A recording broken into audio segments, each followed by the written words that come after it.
Cette vidéo va essayer de répondre à comment gérer assez facilement Pokémon Diamant étincelant et Perle scintillante, les Pokémon des champions risquant de très peu changer par rapport aux jeux originaux.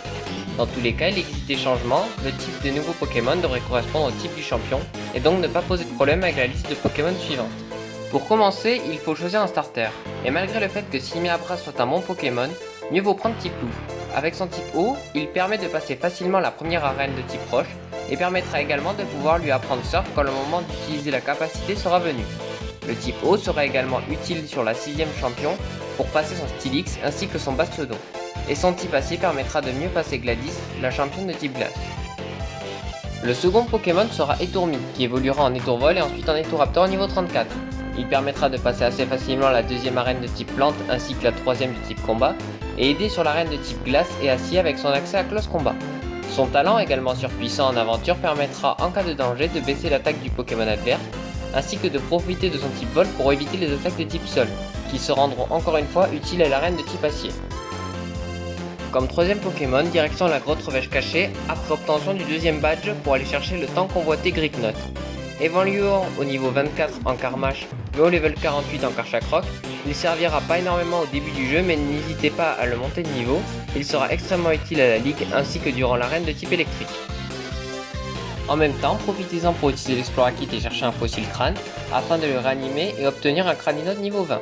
Évoluant au niveau 30, vous aurez assez vite un Pokémon surpuissant au niveau de l'attaque, qui vous sera toujours utile dans les combats, avec son accès à l'attaque Psycho de Boule et Assurance s'il a pris des dégâts, mais également à son fracasse-tête qu'il obtiendra au moment de la ligue. Une fois les 3 premières arènes passées, allez chercher le Pokémon Rapion au parc Safari, afin de le faire évoluer en Drascore juste avant l'arène de type Spectre, et ainsi pouvoir passer assez facilement avec son tranche-nuit. Profitez-en pour récupérer la CT toxique au sud-est de la route 212, et apprenez-la à Rapion. L'attaque passe à 100% de précision avec son type poison, et sera toujours utile surtout pour le Spiritomb et le Milobellus de Cynthia. Enfin, comme dernier Pokémon, allez chercher un Stalgamin après l'arène de type glace, faites l'évoluer en Momartic à l'aide de la pierre Ob obtenable au Mont Couronné depuis l'entrée de Cherbourg en utilisant Surf. Ce Pokémon sera extrêmement important pour passer Karchakroc au boss de la ligue ainsi que faciliter le passage de Togekiss. Voilà, avec tout ça, normalement le jeu sera un jeu d'enfant. N'hésitez pas également à apprendre des attaques comme Piège de Roc à vos Pokémon pour passer plus facilement Aaron avec ses types insectes ou bien Adrien avec ses Pokémon de type feu. N'oubliez pas de garder un Pokémon avec 4 CT à la place de Momartic.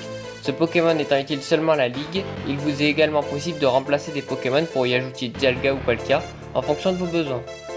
Il vous est possible également de récupérer Spiritomb et de le remplacer par Drascore s'il vous est possible de rencontrer 32 personnes en online et si la méthode ne change pas d'un Pokémon Diamant et Perle scintillante. Et voilà, en espérant que vous allez assez facilement passer ces jeux.